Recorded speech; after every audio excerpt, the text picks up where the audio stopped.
अस्सलामु अलैकुम वरहमतुल्लाहि वबरकातुहू। मेरे चैनल के तमाम नाज़रीन किराम, आज आपकी खिदमत में जुमे का उर्दू बयान पेश किया जा रहा है। 31 जुलाई 2026 का बेहतरीन बहुत प्यारा बयान है।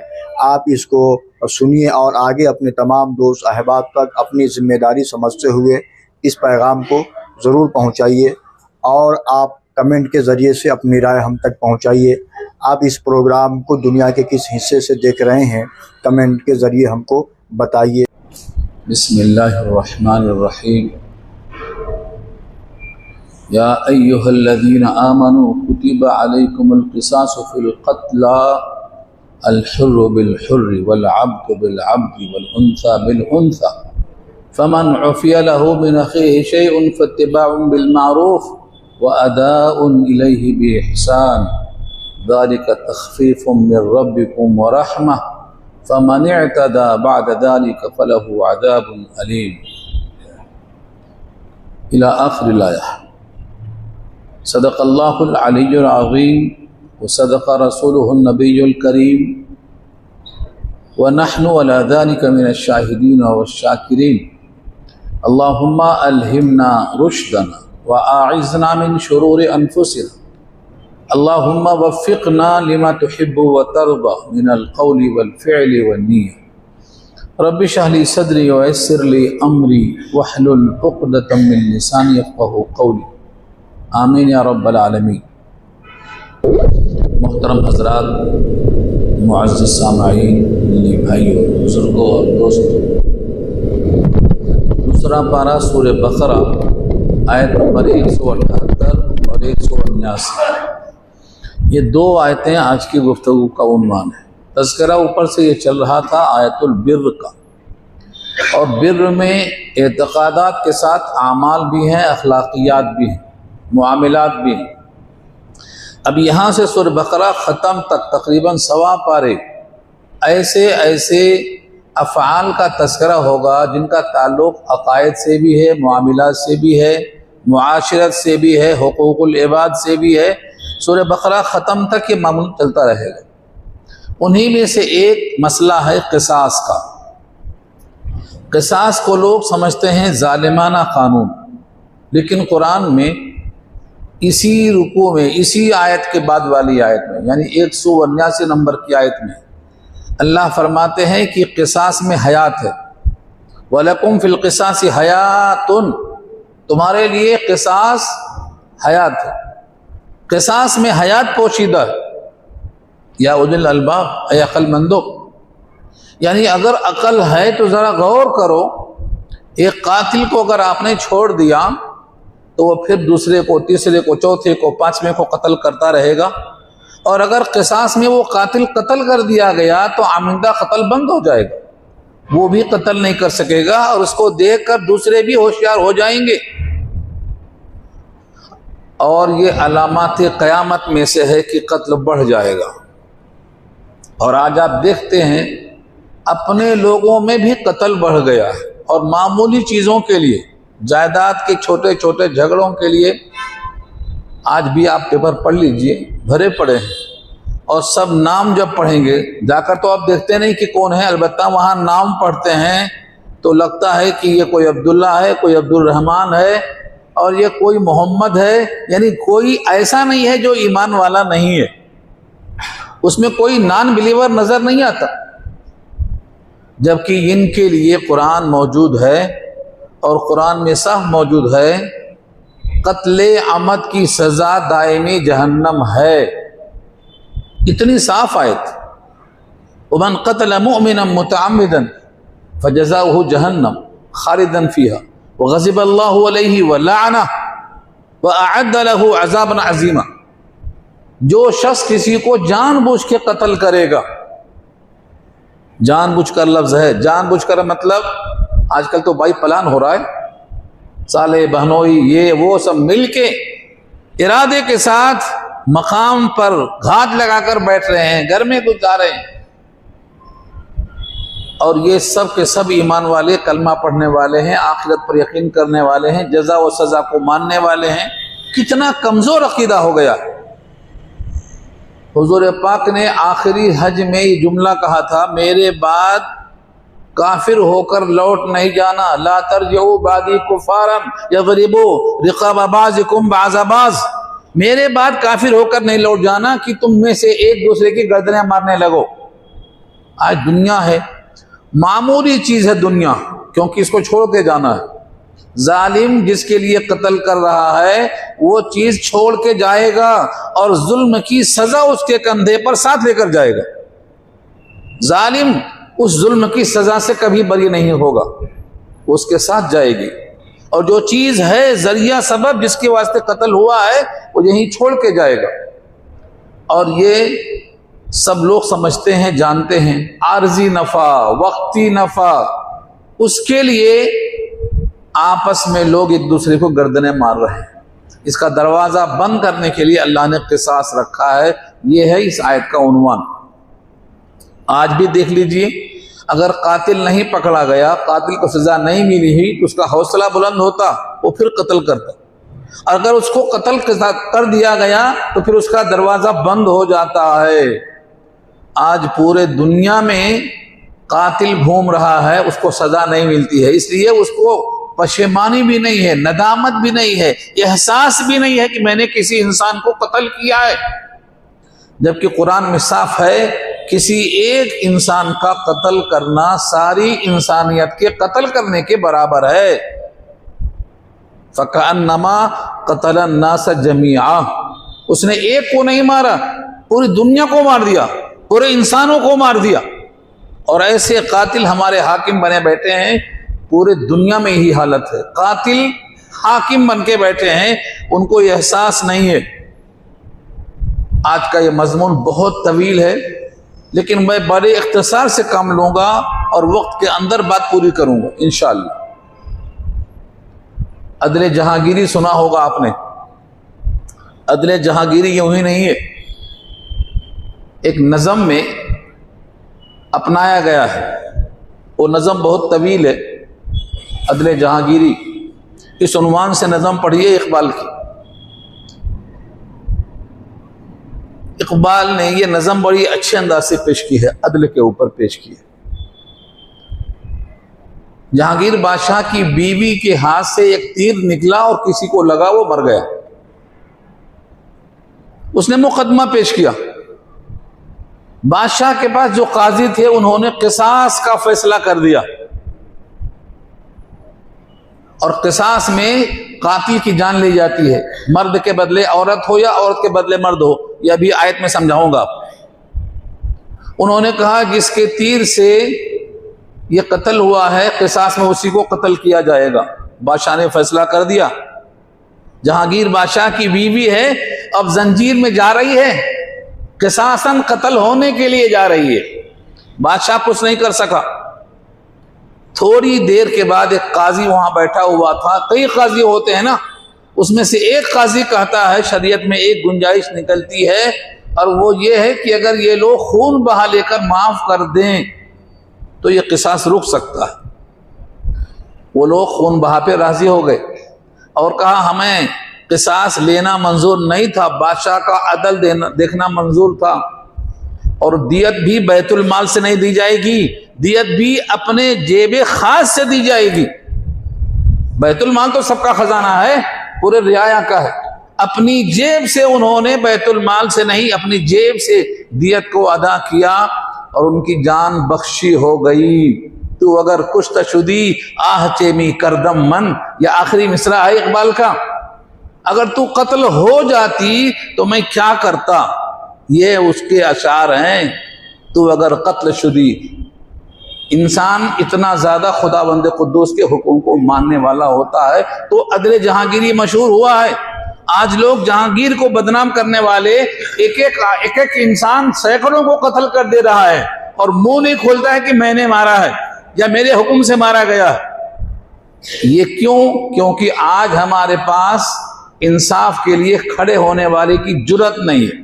बादशाह खड़ा है इंसाफ के लिए, और हजरत उमर के जमाने की बात सुनाया तो यकीन ही नहीं आएगा। उन्होंने एक इंसान के कत्ल में 7 को कत्ल किया, क्योंकि 7 के साथ शरीक थे उसमें। और एक रिवायत नकल करते हैं कि अगर एक इंसान के कत्ल में सातों जमीन सातों आसमान के सब मखलूक शरीक हो जाएं तो सबको कत्ल कर देना हुक्म है। एक कत्ल भी अल्लाह के पास इतना अहम है कि उस एक कत्ल में अगर शरीक हैं सारे इंसान तो किसास में सबको कत्ल कर दिया जाए। अगरचे ये रिवायत कमजोर है लेकिन ये रिवायत भी नकल किया है साहब कुर्तुबी ने। एक इंसान की जान अल्लाह के पास कितनी अहम है, इसलिए किसास हुक्म दिया गया है। और जिन मुल्कों में किसास का हुक्म है वहां कत्ल कम होता है, और जहां किसास का हुक्म नाफिज नहीं है वहां रोजाना सैकड़ों कत्ल होते हैं, क्योंकि कत्ल की कोई अहमियत नहीं होती। तो इस मजमून को लोग कहते हैं कि इनसे हमारा क्या ताल्लुक है। हमारा क्या ताल्लुक है? हमारा ताल्लुक पूरे कुरान से है, एक एक लफ्ज से। हमारा ईमान है कि यही सच है और इसी में हयात पोशीदा है। अब आप लफ्जों पे आ जाइए तो आपको अंदाजा होता। या अय्युहल्लज़ीना आमनू कुतिबा अलैकुमुल क़िसास, या ऐ वो लोग जो ईमान लाए हो, यानी इस किताब को किताबुल्लाह मान चुके हो, इस किताब को अल्लाह का कानून तस्लीम कर चुके हो, इस किताब में नजात मुनहसिर है ये मान चुके हो, इस किताब के लिहाज से तुम्हारा जजा और सजा का मौक़िफ़ तय किया जाएगा ये मान चुके हो तुम। उनसे अल्लाह का खिताब है। अय्युहल्लज़ीना आमनू कुतिबा, कतबा फेल माजी से कुतिबा फेल माजी मजहूल है, लिख दिया गया। लिखने वाला कौन है? अल्लाह है। और जब अल्लाह यानी बादशाह, तमाम बादशाहों का पैदा करने वाला बादशाह जब लिख देता है तो वो फर्ज हो जाता है। यह है कुतिबा बमाना फुरिजा, लिख दिया गया यानी फर्ज कर दिया गया। कुतिबा अलैकुमुल क़िसास, क़िसास के माने बराबरी, बराबरी है। कुतिबा अलैकुमुल क़िसास, क़िसास में बराबरी है, यानी जितना खोया है उतना उसकी सजा होगी। क़िसास के माने मसावात के और बराबरी के आते हैं। कत्ल में क़िसास में मसावात है। यह आयत नाजिल क्यों हुई पहले समझ लीजिए, तो अगला जुमला समझना आसान हो जाएगा। ये पूरी आयत मदनी है और मदीने के अहकामात हैं। जब मदीने में हुजूर पाक गए तो वहाँ दो कबीले लड़ रहे थे तो तीन, मगर यहाँ दो का जिक्र है। बनी कुरैज़ा बनु नज़ीर, दोनों यहूदियों के कबीले लड़ रहे थे। बनु नज़ीर शान और शौकत में बेनज़ीर थे, इसलिए उनका दबदबा था। और बनु कुरैज़ा थे यहूदी मगर कमजोर थे, मगलूब थे, उनकी हालत कमजोर थी। जैसे आज दोनों लड़ रहे हैं, दोनों मुल्क लड़ रहे हैं, एक बताता है मैं सुपर पावर हूं, एक बोलता है बेचारा मैं दिफा कर रहा हूं, मैं डिफेंस कर रहा हूं, मैं तो सिर्फ डिफेंस कर रहा हूं। तो ऐसे उस जमाने में बनु नज़ीर कातिल था, बनु कुरैज़ा मकतूल, और दोनों के दरमियान ये बात तय हुई थी बनु कुरैज़ा का आदमी अगर मारा जाए किसी भी मौके पर तो उसके बदले हम एक नहीं दो मारेंगे, एक के बदले दो मारेंगे, गुलाम के बदले आजाद को मारेंगे, औरतों के बदले मर्दों को मारेंगे। ये उनकी जुर्रत थी।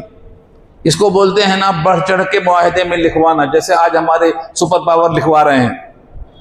ऐसा नहीं वैसा, मनमानी, जबरदस्ती, अपनी ताकत का गर्रा उन्होंने भी लिखवाया।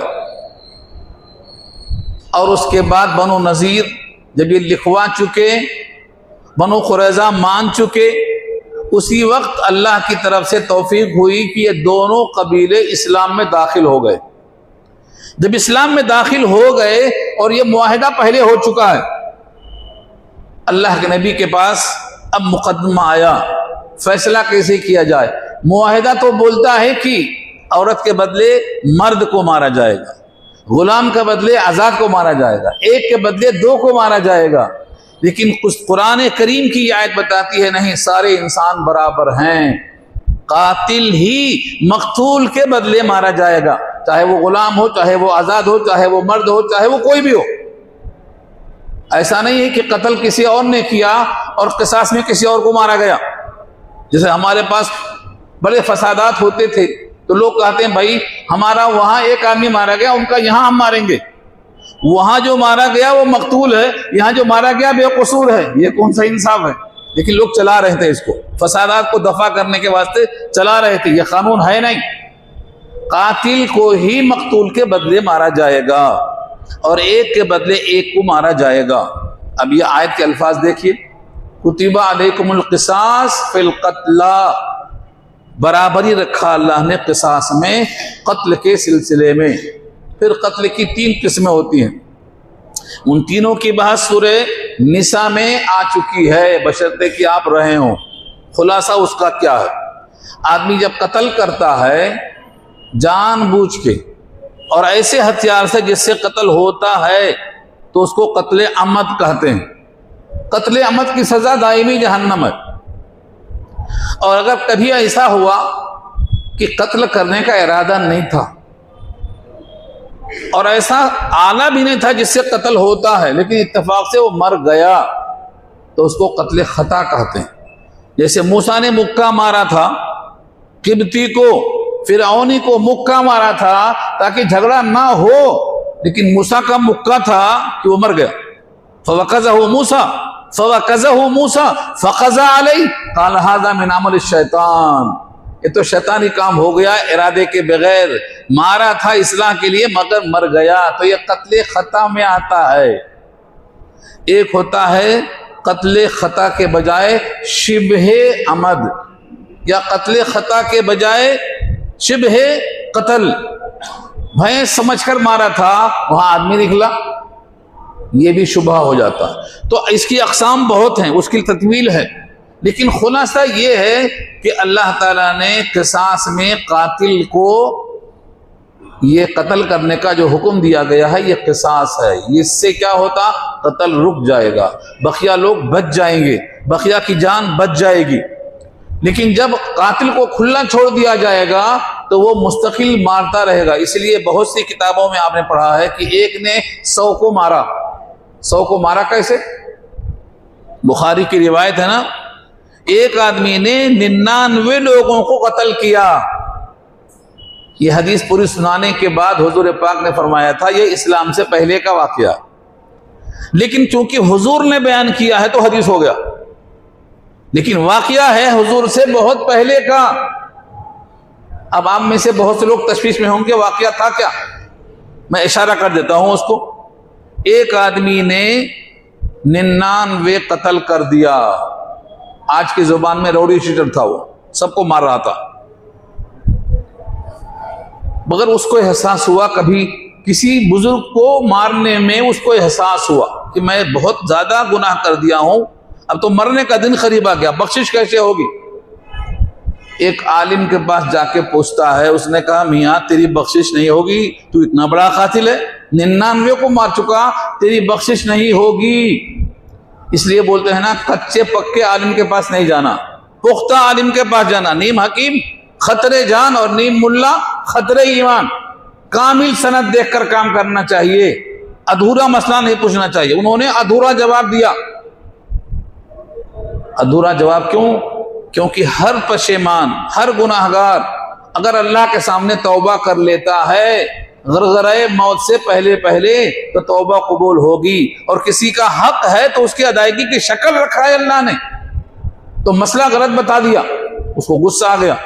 उसने कहा मैंने 99 को मारा है, चलो 100 पूरा कर दो, मायूस क्यों जाऊं, तुझको भी निपटा दिया, 100 मर गए।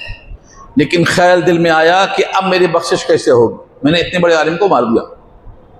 लोगों ने कहा एक फुला मकाम पे अच्छा आलिम है, वहां जाओ मसला पूछो। वो उसी पशेमानी में निकल चुका, रास्ते में ठोकर लगी, मर गया, पहुंचा नहीं वहां तक, रास्ते में मर गया। दोनों फरिश्ते आए, रहमत के फरिश्ते कहते हैं तौबा करने जा रहा था, पशेमान था, नादिम था, ये जन्नत में जाएगा।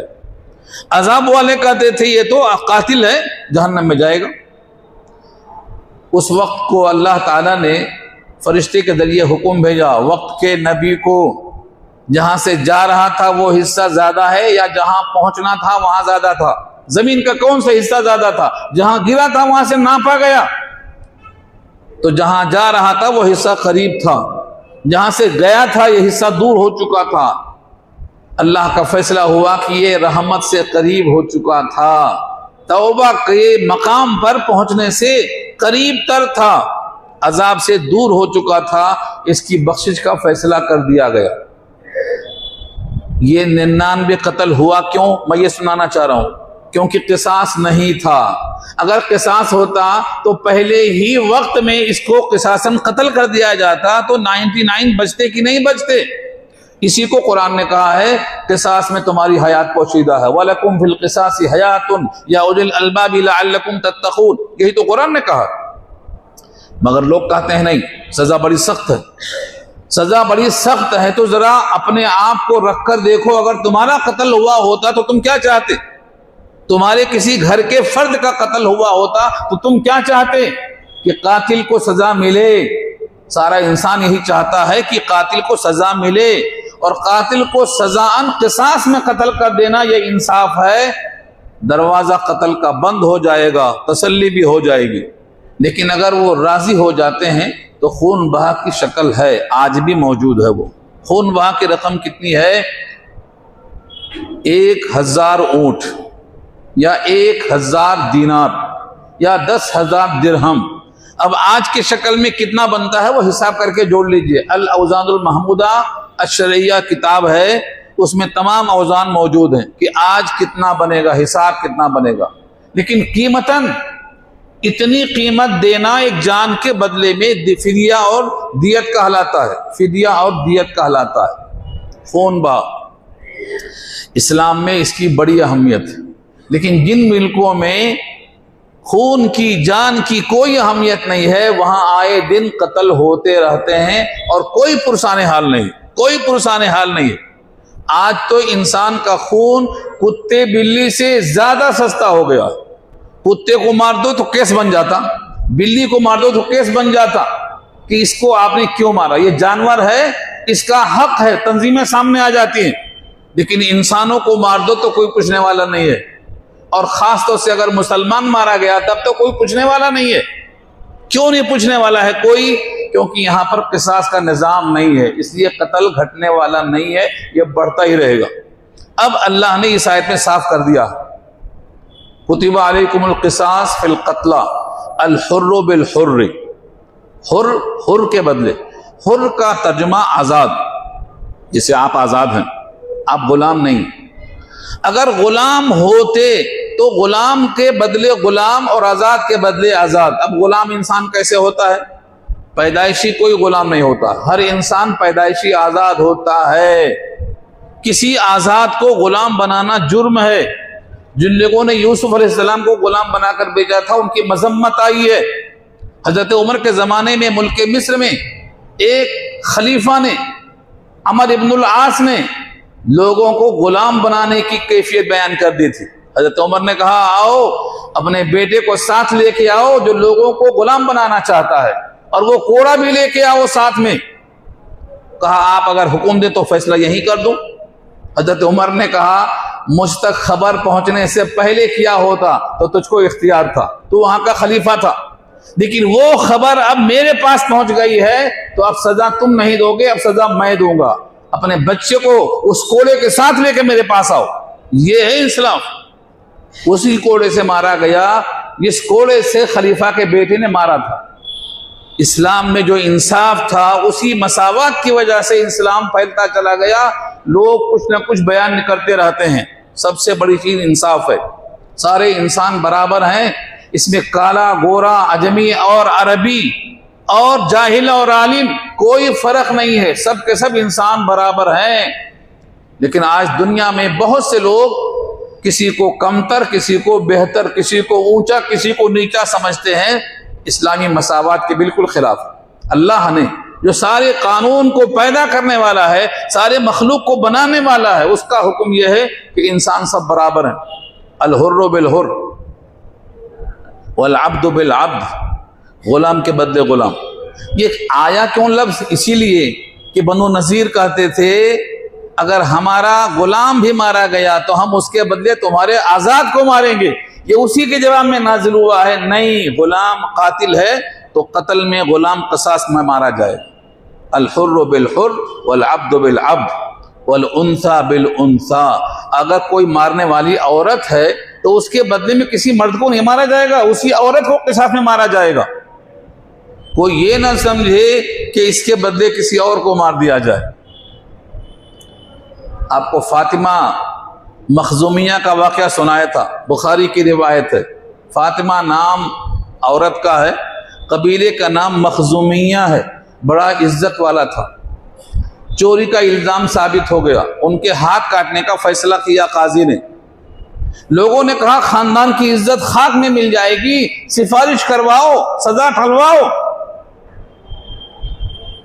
कौन करेगा सिफारिश, किसकी मजाल है जो नबी के सामने बोल सके। लोगों ने कहा उसामा इब्न जैद के पास जाएंगे। ये उसामा इब्न जैद कौन है? जैद के बेटे उसामा हैं और जैद हारिसा के बेटे हैं। वो हारिसा वही हैं हुजूर के गुलाम जो साथ थे, ताइफ में साथ थे। ये वही जैद हैं जिनका निकाह हुआ था ज़ैनब से। बहरहाल ये किस्सा तवील है। बड़ी मुश्किल से उसामा ने हिम्मत किया कि मैं सिफारिश कर दूंगा अल्लाह के नबी से कि इसका हाथ ना काटा जाए, सजा माफ की जाए। सिर्फ हाथ काटना था, कत्ल करना नहीं था, किसासन हाथ काटना था। उसामा ने जब हुजूर से कहा तो हुजूर का चेहरा सुर्ख हो गया और कहा अतशफ़उ फी हद मिन हुदूदिल्लाह, तेरी ये मजाल है कि तू अल्लाह की हदों में सिफारिश कर रहा है मेरे सामने। अगर फातिमा बिनते मोहम्मद भी होती तो मैं उसके हाथ काट देता। फातिमा मखजूमिया नहीं, अगर फातिमा बिनते मोहम्मद भी होती, इल्जाम साबित होता तो उसको मैं हाथ काट दिया। पहले जमाने में लोग रईसों के लिए सजा और रखते थे और गरीबों के लिए सजा और रखते थे। इसी वास्ते उन पर अल्लाह का अजाब नाजिल हुआ था। ये हुजूर ने तबसरा किया। लिहाजा सजा में, इंसाफ में बराबरी, मसावात रखा अल्लाह के नबी ने। आज हमारे पास पूरा निजाम तहोबाला है, सबके सब रो रहे हैं। सबके सब क्यों रो रहे हैं?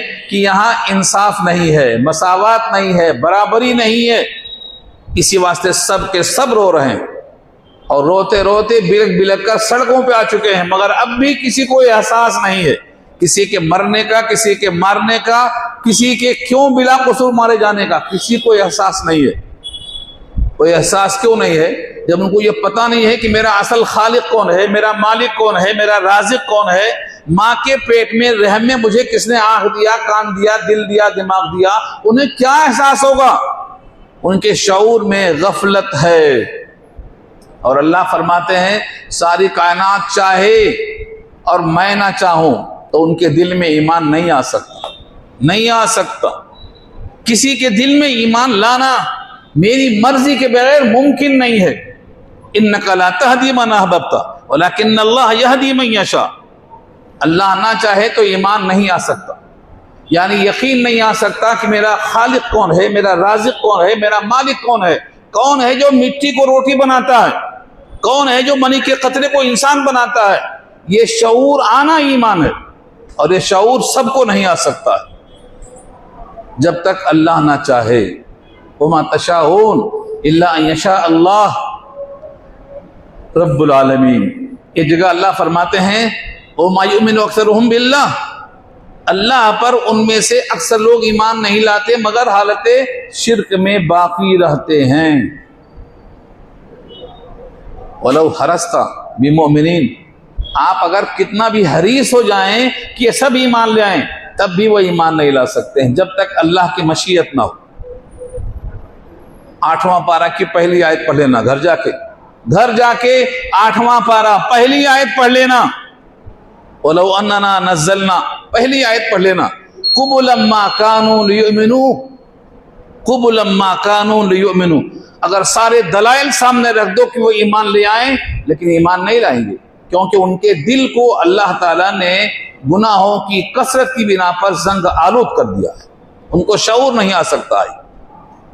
तो अल-क़त्ल क़िसास लाजिम किया अल्लाह ने। अल-हुर्रु बिल-हुर्रि वल-अब्दु बिल-अब्दि वल-उन्सा बिल-उन्सा फमन उफ़िया लहु मिन अख़ीहि शैउन। बस अगर किसी शख्स को माफ़ कर दिया गया, फमन उफ़िया लहु, फमन उफ़िया लहु, उफ़िया माफ़ से है, बस जो शख्स के उसके लिए माफ़ कर दिया गया। मिन अखीही, उसके भाई की तरफ से। भाई क्यों कहा? मोमिन भाई है। अल मोमिनु लिल मोमिन कल बुनियान यशुद्दु बाज़ुहु बाज़ा, मोमिन के लिए मोमिन दीवार की तरह है, तो भाई नहीं कहेंगे उसको। अगर भाई ने माफ कर दिया, फर्ज करो जिसको कत्ल किया गया था, उसके 2 बेटे हैं, उन 2 बेटों में से एक ने माफ कर दिया, तो अब किसास नहीं होगा, अब किसास कैंसिल हो जाएगा। एक ने भी अगर माफ कर दिया तो किसास कैंसिल हो जाएगा, और दोनों ने माफ कर दिया तब तो और कैंसिल हो जाएगा। अब उसको दियत दी जाएगी, और अगर दियत भी माफ कर दिया तो पूरी माफी हो जाएगी। माफी भी हो सकती, दियत भी हो सकती, किसास भी हो सकता। 3 रास्ता है, या तो किसास होगा, या तो दियत होगी, या तो मुकम्मल माफी होगी। तीनों शक्लें हैं।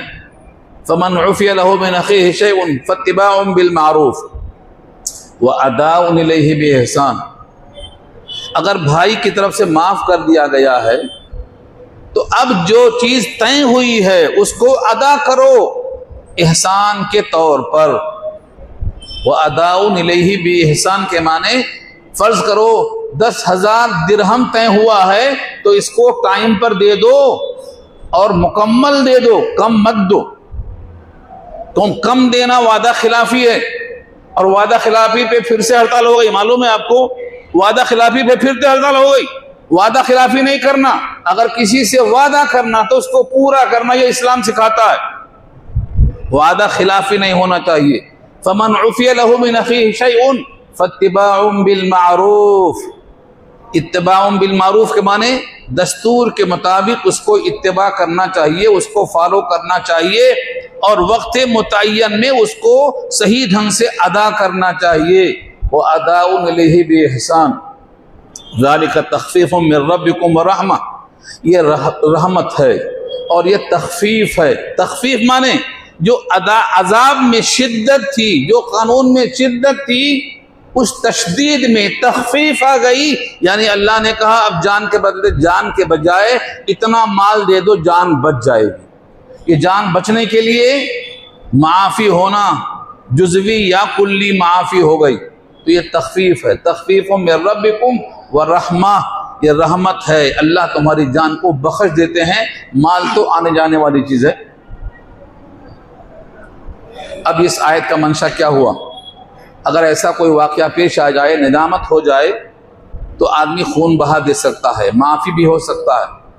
आज हमारे पास नदामत नहीं होती, पशेमानी नहीं होती, बल्कि उल्टा केस दायर कर देते। और आज जाओ, आप अदालत में कभी गए हैं, जाके देखो, सैकड़ों लोग बेकसूर हैं, झूठा केस फाइल हो जाता है। झूठा केस, झूठ बोल करके जो मकतूल है उसी के वरसा पे केस दायर किया जाता है, कातिल आजाद घूमता है। और ये सिर्फ इस अदालत में होता है जहां कमजोरी है, इंसाफ में कमजोरी है। अल्लाह की अदालत बाकी है, जहां हर एक को जाना है, जहां जिस्म रूह से अलग होकर पेश किया जाएगा, वहां अल्लाह के पास शहादत के लिए अल्लाह खुद शाहिद है। अल्लाह खुद शाहिद हैं, और हमारे पास लिखने वाले फरिश्ते मुकर्रर हैं। इन्ना कुन्ना नस्तनसिखु मा कुंतुम तामलून, तुम जो करते हो हम नोट किए लेते हैं, हमारे पास लिखा जाता है। और ज़मीन शहादत देगी, आज़ा शहादत देंगे, जिस्म के चमड़े शहादत देंगे, इंसान बच नहीं सकता। तो अल्लाह की तरफ से ये तख़फ़ीफ़ है। अपने अपने तौर पर गुनाहों का एहसास करके तौबा करना चाहिए, हकदार को हक देना चाहिए, और ऐसे तमाम केसों में बैठकर सुलह करना चाहिए। इसमें नाक ऊंची करना कमाल नहीं है, इसमें तवाज़ो करना ज़रूरी है। ज़ालिका तख़फ़ीफ़ुम मिन रब्बिकुम व रहमा फमन इअतदा बअद ज़ालिका फलहु अज़ाबुन अलीम। अगर कोई तजावुज़ करेगा, इअतदा के माने तजावुज़, बाद ज़ालिका फैसले के बाद, दियत के बाद, लेन देन के बाद, सुलह के बाद, इसमें से किसी मरहले के बाद अगर कोई ज्यादती करता है तो उसके ऊपर सजा होगी अल्लाह की तरफ से, वो अज़ाबुन अलीम का हकदार होगा। टाइम खत्म हो रहा है, मैं एक मिसाल देके आगे बढ़ता हूं। एक मिसाल, अदना मिसाल, बुखारी में एक वाक़या है, मुस्नद अबू याला की हदीस है। सूरह अहक़ाफ़ की तफसीर में लिखा है कि एक सहाबी ने जंग में अपने तरफ से गुलाम भेजा, जंग में नहीं गए, अपने गुलाम को भेजा। फतह हुई, माल गनीमत आया, जब तकसीम होने लगा तो गुलाम कहता है मुझे मिलना चाहिए माल गनीमत, और मालिक कहता है तो गुलाम है, तुझे कैसे मिलेगा, ये मुझे मिलेगा, मैं तुझको भेजने वाला हूं, तू मेरा गुलाम है। ये झगड़ा हुआ, झगड़े में क्या हुआ, मुंह में उसने कतर लिया, कतरना कम दांत कतरना, तो जैसे दांत कतरा मालिक ने अपना हाथ खींच लिया, और जब हाथ खींचा तो दांत टूट गए, दांत टूट गए, क्योंकि पकड़ रखा था जोर से और हाथ खींचा जोर से, हाथ खींचते ही दांत गिर गया। अब उसने खून बहा मुकदमा किया हुजूर के पास। हुजूर ने कहा क्या तू चाहता है तेरे मुंह में वो हाथ छोड़ देता, तू खाता रहता, क्या तेरा ख्याल है, तूने दांत कतरा, उसने अपना हाथ खींचा, तू इस पर मुकदमा दायर कर रहा है कि मेरे दांत तोड़ दिए, इसका बदला मुझे दिया जाए, तेरी क्या मंशा थी कि वो अपना हाथ तेरे मुंह में छोड़ देता और तू नर ऊंट की तरह खाते रहता, उसको चबाते रहता। हुजूर ने इसके दांत टूटने पर खून बहा नहीं दिलाया, कहा दांत कतरने वाले की गलती है। एक वाकया तो ये, दूसरा वाकया सुनाता हूं इसी के झैल में। एक साहब ने दांत काटा, हाथ पे निशान आ गया, उन्होंने मुकदमा पेश किया, हाकिम ने कहा तुम भी दांत काट सकते हो, काटो, दो शर्तों के साथ। पहली शर्त यह है कि वो जो दांत का दायरा है उससे बड़ा निशान दायरे का नहीं होना चाहिए, दायरे का निशान उतने होना चाहिए। नंबर 2, जितना गहराई के साथ दबाया है दांत ने, जितना गहरा निशान पड़ा है, तुम्हारा भी निशान उससे ज्यादा गहरा नहीं होना चाहिए। उसने कहा इंतकाम लेना मुश्किल है, माफ कर देना आसान है, क्योंकि उतना बड़ा दायरा मैं नापूं कैसे, और उतना ज्यादा गहराई को मैं कैसे नापूं, इसलिए बेहतर यह है इसको माफ कर देना चाहिए। माफ कर दिया, कहा इसमें नजात है। तो कुरान ने, इस्लाम ने कितनी सफाई के साथ रखा है कि जख्म की चौड़ाई भी गहराई भी मसावात इंसाफ के लिए लाजिम है। आज हमारे पास मुल्क में किसी का खून महफूज नहीं है, कौन कब कहाँ मारा जाता और किस जुर्म में मारा जाता, कोई किसी को परवाह नहीं है। इस वास्ते सब के सब मुतमईन नहीं है, सब के सब परेशान हैं, और इस परेशानी का हल यही है अपने मालिक से रुजू हो जाओ। मालिक ही दिल में एहसास पैदा करता है, और उसके बाद जब किसास बराबर लिया जाएगा तो पूरी कौम को हयात हासिल होगी। वलकुम फिल क़िसासी हयातुन या उलिल अलबाबि लअल्लकुम तुफ़्लिहून, तुम कामयाब हो जाओगे, तुम्हें किसास में हयात मिलेगी। कातिल मारा जाएगा, बकिया लोग महफूज हो जाएंगे। सारी कायनात को महफूज करने के लिए हर कातिल को सजा मिलनी चाहिए। ये दोनों आयतों का तकाजा है। बात पूरी हो गई। अल्लाह ताला अमल करना आसान फरमाए। सफ़ें दुरुस्त करने, सुन्नतें पढ़ने। वाखिरु दावाना अल्हम्दुलिल्लाह।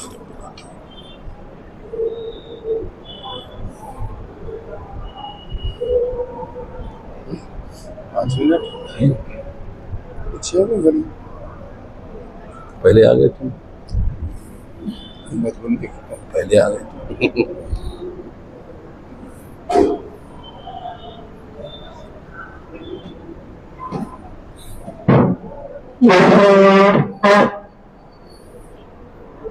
थर्टी 39 हो रहा है, बराबर सीट है, ये घर पीछे हो गई, अभी मिला है इसको, नाश्ता नहीं हुआ सकता,